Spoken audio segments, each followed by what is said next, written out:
तो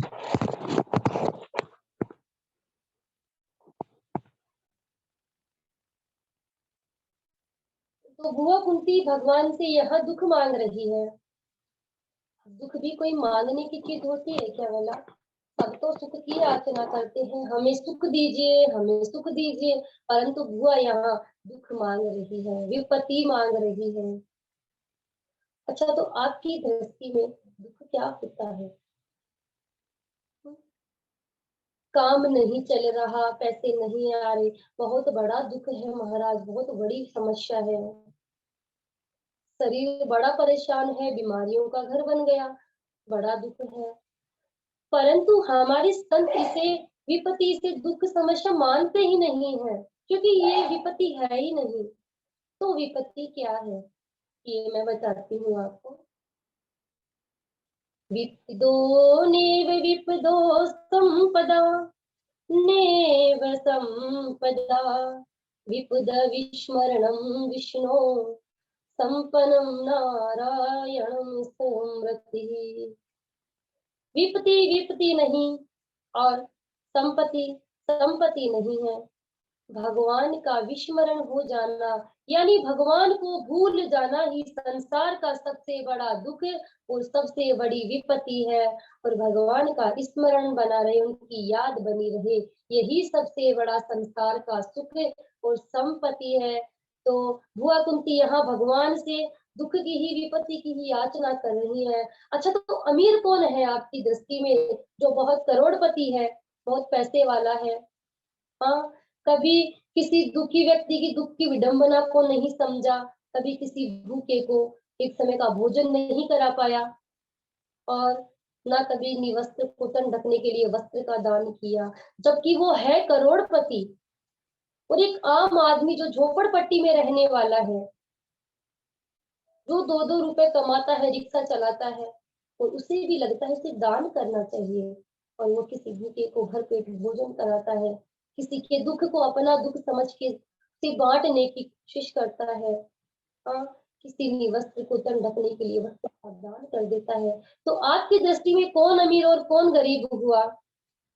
तो वो अमीरी किस काम की जो किसी के काम ही ना आ सके, तो वो गरीबी गरीबी कैसी जो सबके काम आए।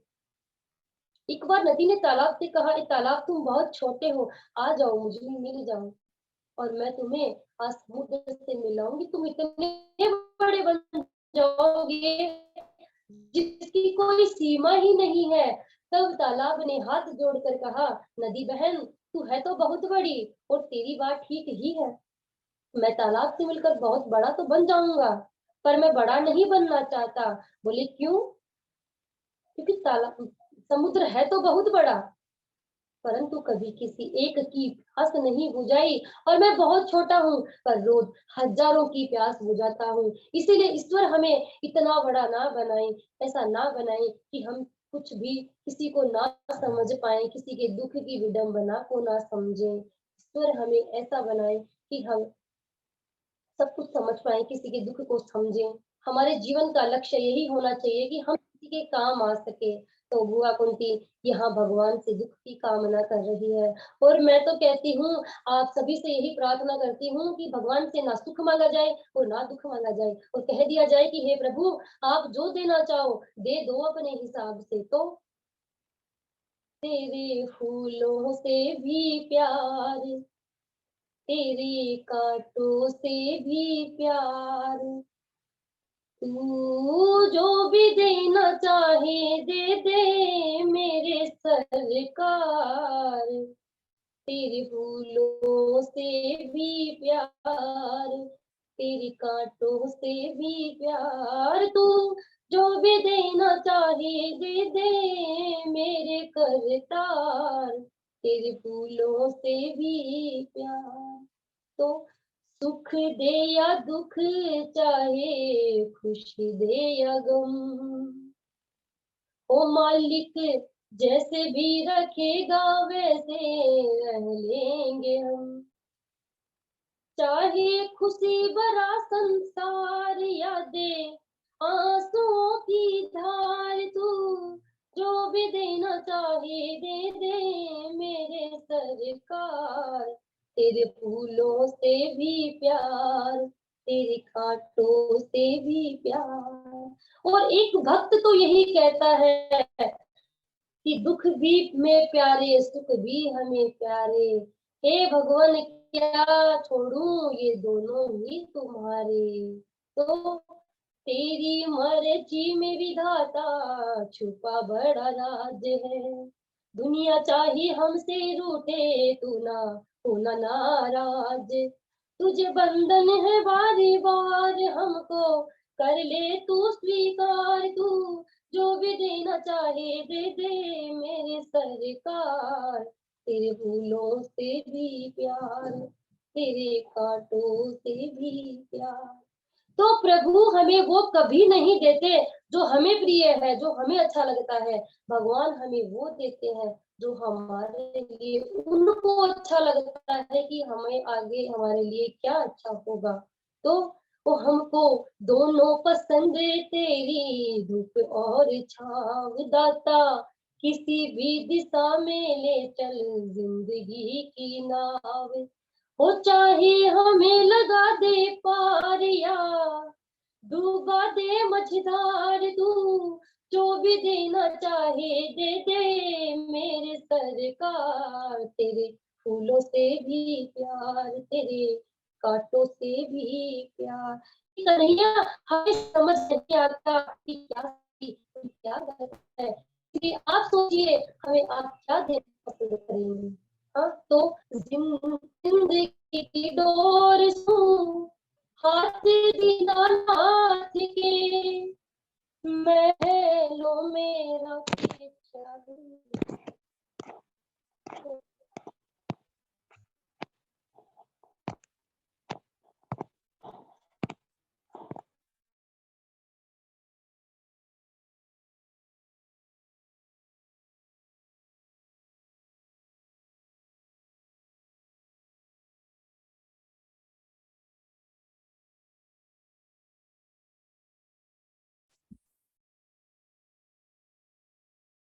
तो कन्हैया हमें समझ नहीं आता कि हमारे लिए क्या सही और क्या गलत है, इसलिए आप सोचिए कि हमें आप क्या देना पसंद करेंगे।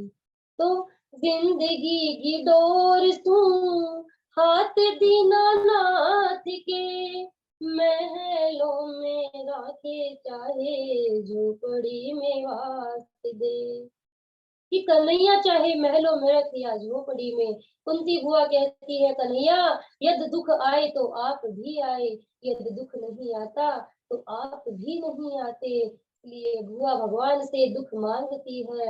और भगवान ने कहा बुआ ये आप क्या मांग रही हो, जब से होश संभाला है तब से दुख ही दुख तो पाया है, और अभी भी दुख की याचना कर रही हो।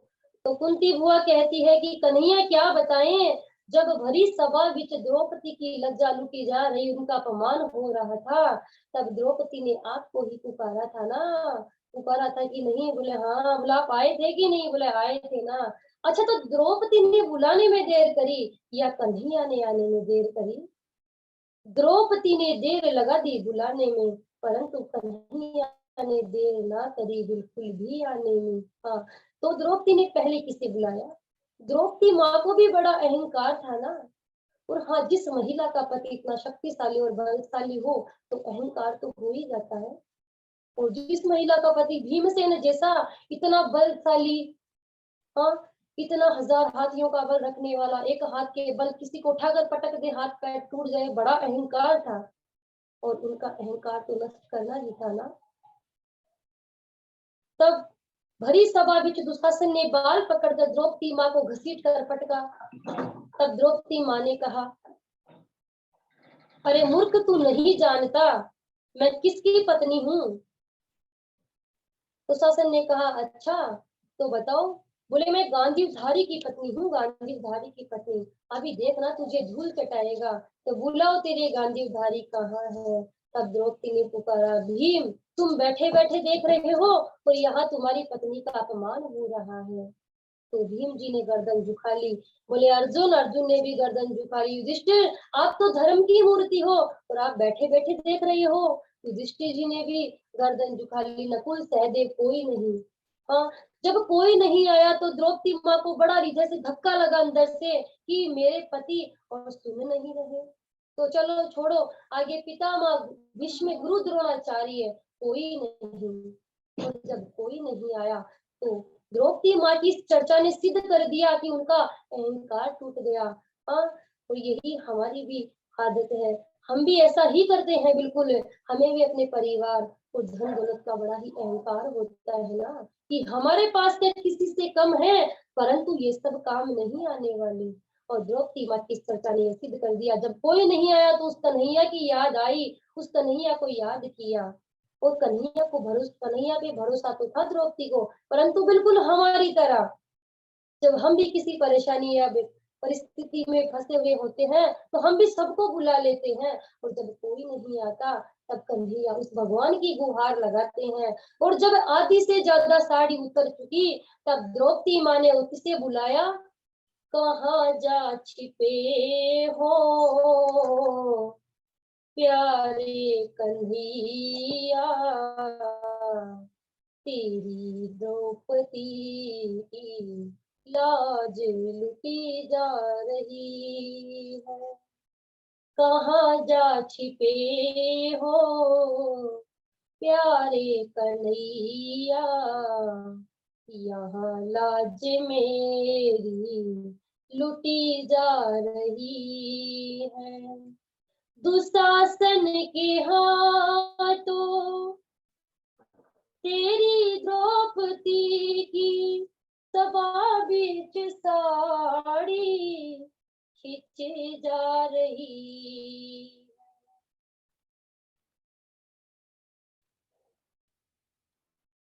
तो द्रौपदी माँ कहती है, गुरु द्रोण बोलो, पितामह बोलो, तुमसे तुम्हारी बहु पूछती है, पांचों पति आज बैठे सभा बिछे, महलों की रानी लूटी जा रही। गुरु बैठे हैं, ससुर बैठे हैं, पति बैठे हैं, सब बैठे हैं सभा बीच पर, कोई नहीं आया। तब तो क्या कहती है द्रौपदी माँ, आओ कन्हैया, आओ मुरारी, तुमको पुकारे बहना तुम्हारी, देखो जरा ये हालत हमारी, बहना तुम्हारी लुटी जा रही है। और दोनों हाथ उठा के द्रौपदी माँ कहती है, यदि कन्हैया आज नहीं आए तो आगे से तुम्हें कोई बहन नहीं पुकारेगी, लोग कहेंगे द्रौपदी ने तो बुलाया था पर कहाँ आए, इसलिए आ जाओ। और नेत्रों से अश्रुओं की धाराएं बहने लगी और कहने लगी, मेरी असुवन भीगे साड़ी, आ जाओ कृष्ण मुरारी, अब जाए ना लाज हमारी, अब जाएगी लाज तुम्हारी, कि कन्हैया आज मेरी लाज जाए तो जाए कोई गम नहीं, यदि आज आप नहीं जा आए तो आपकी लाज जाएगी। संसार से, परिवार से, रिश्तों से, संबंधों से तो भरोसा उठ गया, और यदि आज आप नहीं आए तो संसार का भरोसा आपसे भी उठ जाएगा। लोग कहेंगे जिसका कोई नहीं होता उसका भगवान होता है, इसलिए आ जाओ। तो मेरा कोई न सहारा बिन तेरे, नंदलाल सवरिया मेरे, तो मेरा कोई न सहारा बिन तेरे, नंदलाल सवरिया मेरे, आजा रे आजा रे आजा रे मेरी शाम मेरी शाम। और दोनों हाथ उठाकर द्रौपदी माँ कन्हैया को बुलाती है और कहती है, कन्हैया कहाँ हो, क्या भूल गए। हाँ, जब आपकी कलाई पर मैंने कुछ धागे बांधे थे तब आपने वचन दिया था कि बहना इन धागों का समय आने पर एक एक धागे का मूल्य चुकाऊंगा, तो आज वो समय आ चुका है। एक बार की बात है, जब शिशुपाल के 100 अपराध करने पर भी भगवान ने क्षमा किए, परंतु 101 अपराध करने पर भगवान ने अपने सुदर्शन चक्र से शिशुपाल का वध कर दिया। उस सुदर्शन चक्र के लौटते समय भगवान की तर्जनी अंगुली पर चोट लग गई और रक्त की धारा बहने लगी। तब द्रौपदी ने भरी सभा में अपनी साड़ी का, पसंद की साड़ी का टुकड़ा फाड़ कर भगवान की कलाई पर बांध दिया। तब भगवान ने कहा कि द्रौपदी, इतने से घाव के लिए इतनी महंगी साड़ी फाड़ डाली। तब द्रौपदी ने कहा कि प्रभु, यदि आपकी एक रक्त बूंद के लिए शरीर को फाड़ कर भी न्यौछावर करना पड़े, कुर्बान करे, तो पीछे नहीं हटूंगी, ये तो तुच्छ साड़ी है। तब भगवान ने माँ द्रौपदी की बात सुनी और द्रौपदी को वचन दिया, और द्रौपदी ने कहा कि आज वो समय आ चुका है। और हाँ भक्तों, भगवान ने कुछ धागों के बदले एक बहना की लाज बचाने में पूरी साड़ी समर्पित कर दी।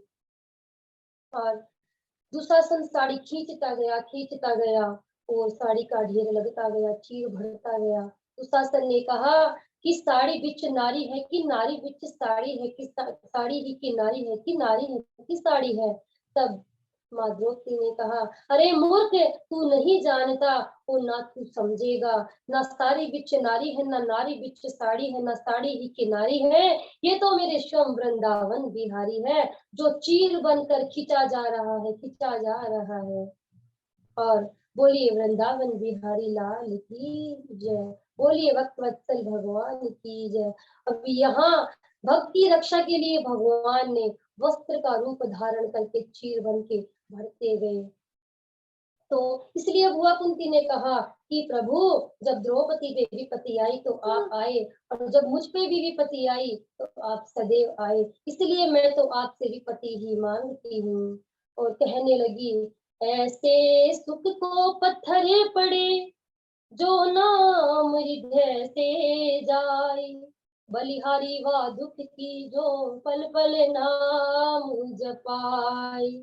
और कहने लगी, ऐसी सुख का क्या करे जिसके आने से भगवान का नाम ही हृदय से चला जाए, उससे अच्छा तो वो दुख है जिसके रहने से निरंतर भगवान का स्मरण, उनकी याद बनी रहती है। और हाँ भक्तों, बुआ कुंती ने दुख के आडंबर में भगवान से सुख की ही याचना करी।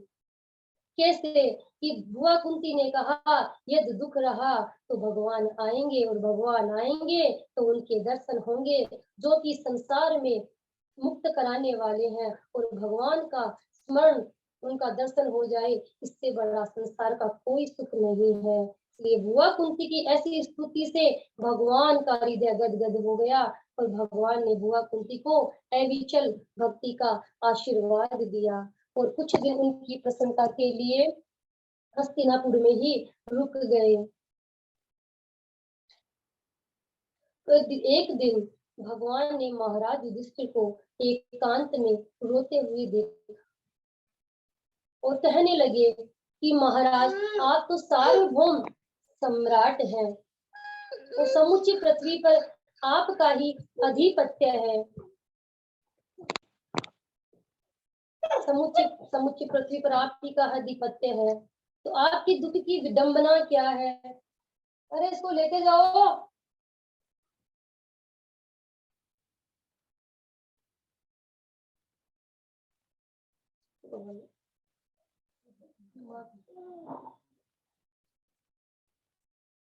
सॉरी गुरुदेव।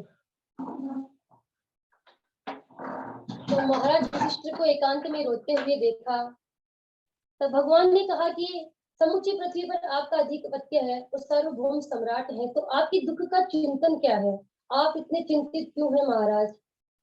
तब भगवान से महाराज ने कहा कि ऐसे जिस सिंहासन पे मैं बैठता हूँ, तब मुझे अपने स्वजनों के वध का स्मरण होता है और मुझे कुरुकुल की विधवाएं नजर आती है, तो ऐसे राजपाट का क्या फायदा, क्या लाभ? तब भगवान महाराज युधिष्ठिर को उनकी निवृत्ति के लिए पांडवों को लेकर कुरुक्षेत्र की उस पावन भूमि में गए, जहां भगवान श्री कृष्ण के परम भक्त पितामह भीष्म सरसैया पर लेटे थे, और वहां देवऋषि, राजसी, ब्रह्मर्षि आदि देवतागण सभी पर पितामह भीष्म के दर्शन करने आए और वहां पांडव भी पहुंचे। पांडवों ने पितामह भीष्म को प्रणाम किया और पितामह ने कहा, क्या कृष्ण नहीं आए? तब पांडवों ने कहा, आए हैं पितामह, वो साथियों के मध्य में खड़े हुए हैं। तब पितामह ने कहा, क्या आप इन्हें जानते हो? तब सहदेव ने कहा कि ये हमारे ममेरे भाई हैं। नकुल ने कहा, ये हमारे मित्र, और भीम ने कहा, हमारे परम हितैषी हैं, और युधिष्ठिर ने कहा, हमारे मंत्री, अर्जुन ने कहा, ये हमारे सारथी हैं। तब पितामह ने कहा, तुम इन्हें नहीं जानते? यम मनश्चे मातुल्यम प्रियमित्रं सुहृतमं अक्रो सचिवं दूतं सौहृदादत्तार्तिम्। कि जिन्हें तुम अपना ममेरा भाई, मित्र, परम हितैषी, सारथी, मंत्री समझ रहे हो, एश्वी भगवान साक्षादो नारायणम पुमान। वे तो साक्षात आदि अवतार, आदि कारण भगवान परम पुरुष श्री हरि नारायण है। बोलिए नारायण हरि भगवान की जय। और मैं अपनी वाणी को यही विराम देती हूँ। त्रुटियों को मुझे क्षमा करें। जय श्री कृष्ण, राधे राधे। बहुत सुंदर, साधु साधु साधु। बहुत अद्भुत वक्तव्य हमारी नेहा शर्मा जी के द्वारा, बहुत ही मधुर वाणी के साथ उन्होंने सुंदर वक्तव्य को प्रस्तुत किया। बड़ा आह्लादित हुआ, इनकी वाणी बड़ी मीठी है, शारदा सरस्वती की बड़ी कृपा है। स्वर भी बड़े उत्तम, जब इनका गान होता है, गायन, कोई भी भाव होता है उसको लेकर के जब ये गायन करती है ना, तो बहुत प्रसन्नता होती है सुन करके। जितने लोग जुड़े हैं, ये हम शुरू से ही देख रहे हैं कि बहुत सुंदर, अति सुंदर, वाह, ये सब जो है लिख करके यह दर्शा रहे हैं कि हमको सुनने में बहुत आनंद आ रहा है। तो नेहा शर्मा जी, वस्तुतः आपका जो ये प्रसंग है, आपकी मेहनत है, आपके वक्तव्य से प्रत्यक्ष हम सबको दिखाई दे रहा है। तो आपकी मेहनत को, आपकी इस लगन को बहुत बहुत धन्यवाद। इसी प्रकार खूब मेहनत करिए और हम सबको ऐसे ही चरित्र सुनाते रहिए। और हमारे साथ साथ अभी तो बहुत ज्यादा है ना, भारतवर्ष के विभिन्न जो है तो क्षेत्रों में सभी जगह सभी को यह कृष्ण रूपी जो चरित्र है सबको पान कराना है ना। बहुत बढ़िया, बहुत प्रसन्नता हुई हमको, क्योंकि कहीं भी कोई त्रुटि नहीं हुई और इससे हमको बड़ी प्रसन्नता होती है। त्रुटियां होती हैं तो हमको सीखने को मिलता है उसमें, लेकिन ये भी बहुत बड़ी बात है कि त्रुटियां ना हो। इसमें बहुत सावधानी रखी गई है और बहुत मेहनत किया गया है। तो बहुत बहुत आपको साधुवाद। भगवान राधा माधव की कृपा आपके ऊपर हमेशा बनी रहे। खूब अच्छा इसी प्रकार चरित्रों को, जैसा आपने कहा, तो हमको तो लग रहा था कि बढ़िया व्यासपीठ पर ही बैठ करके आप वक्तव्य कर रहे हैं, क्योंकि उसी प्रकार पूरा जो है तो वक्तव्य था, कहीं भी किसी प्रकार की रुकावट नहीं आई, है ना। बहुत जी गुरु, सभी का बहुत बहुत धन्यवाद और आपका आशीर्वाद है किशोर जी की कृपा। आपके अगले वक्तव्य का सभी को प्रतीक्षा रहेगी, है ना। हालांकि बहुत दिनों बाद हुआ है आपका वक्तव्य, थोड़ी आपके पास कार्य रहता है ना। बहुत सुंदर वक्तव्य है गुरु जी, बहुत ही सुंदर, अति उत्तम, बहुत अच्छा आप वक्तव्य दिया बहन जी ने। बहुत साधुवाद, बहुत साधुवाद। बहुत बढ़िया अभ्यास है इनका, बहुत लगन है। देखिए लगन की बात है ना।